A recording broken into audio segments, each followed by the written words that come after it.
thank you. I don't need that. Just turn it off. Okay, thank you.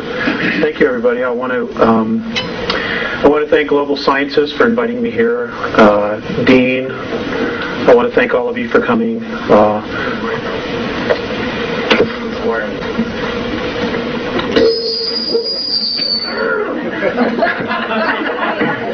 I'm wired everywhere. And I want to thank my wife, because if it wasn't for her, I would not be speaking any longer. I want to just give you a brief background on how this all started for me. I grew up, for the most part, in Elk Grove Village, Illinois, and my grandparents had a cabin up in Woodstock, Michigan, which is in northern Michigan. And we were up there in August of 1964, and I experienced missing time. We had gone out to play into the fields, and I laid down in the tall grass, and I can remember throwing chestnuts out of the way to create a place for myself to lay. And when I fell asleep, and when I woke up, it was almost going on 9 o'clock. And I remember getting up and running back to the picnic area where the family was, and there was a police dog, a Michigan State police car there, and my folks and cousins, because it was kind of a family thing because everybody goes back to school. And I got the tar licked out of me for disappearing, and I told them where I had been, and they didn't believe me, so I took them back to where I was with the flashlights, and sure enough, there was my body imprint, and they swore they had been all through that area looking for me. It wasn't until age 14 that I actually understood what had happened then.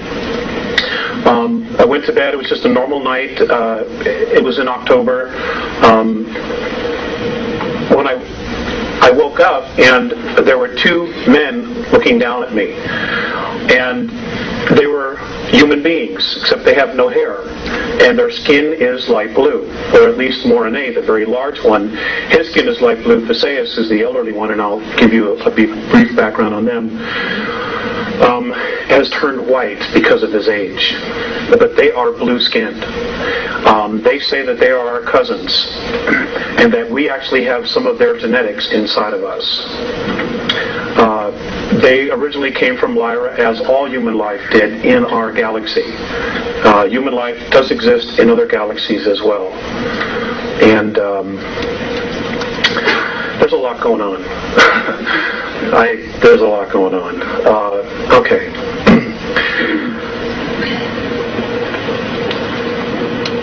I was taken out of bed many times. I was given information, I was given physicals, I was given brain scans, I was shown, they put a little cap on my head and they showed me who I was in past lives and my direct connection to them and my connection to the Earth. And then there were no more contacts after age 14. There was one at 16, but it was a physical. I was not awakened. It wasn't until 1985 that the contacts started again on a regular basis. Sorry about that. Okay. Now, just to give you an idea of where I was in 1985, I had worked for a few years for the Internal Revenue Service.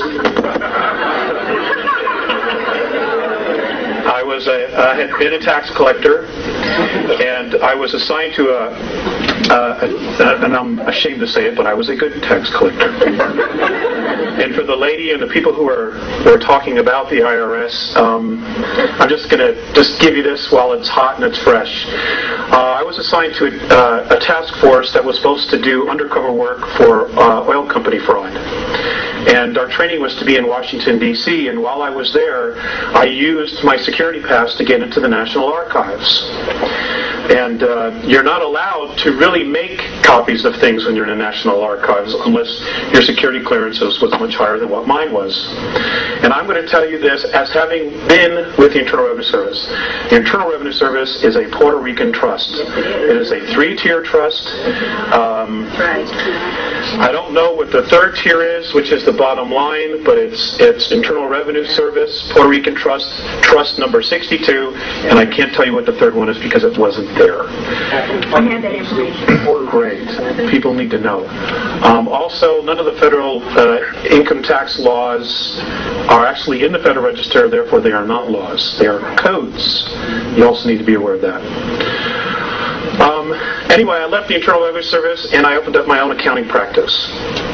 I started helping people with IRS collection problems because that's not something that you can learn going to tax school or going to a university. You have to have on-the-job training.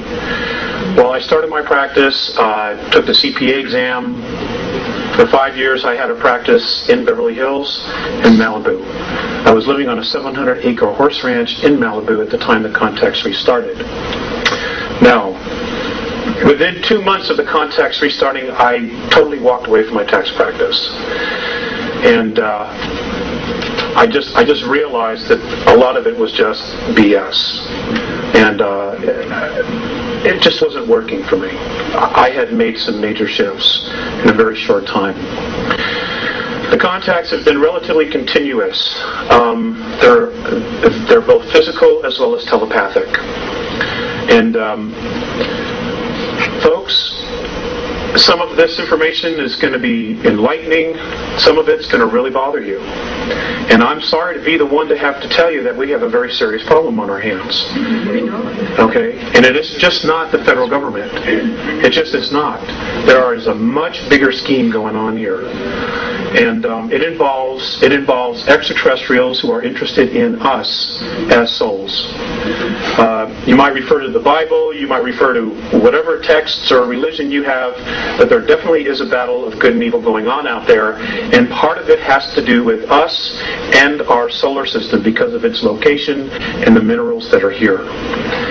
The regressives, and we're going to talk a little bit about that after I show you the moon pictures, don't give a damn about us. We are a natural resource. Okay? Be really clear when I say this. We are a natural resource to them. They don't care who you are inside. They don't care. As far as the federal government, we watched the movie Rob Roy the other night, and there was a line in that movie that sums it up perfectly. The government believes truth to be a lie undiscovered. But that's really where it's at. That's really where it's at. They are so screwed up that I don't believe they even really remember what the bottom line is now. Okay. If some of you are familiar with Hoagland's information, I think Richard does a good job, but I'm just going to share with you a personal experience that I had with Richard in Los Angeles. I was speaking in Los Angeles. I've spoken along the West Coast quite a bit, in Texas.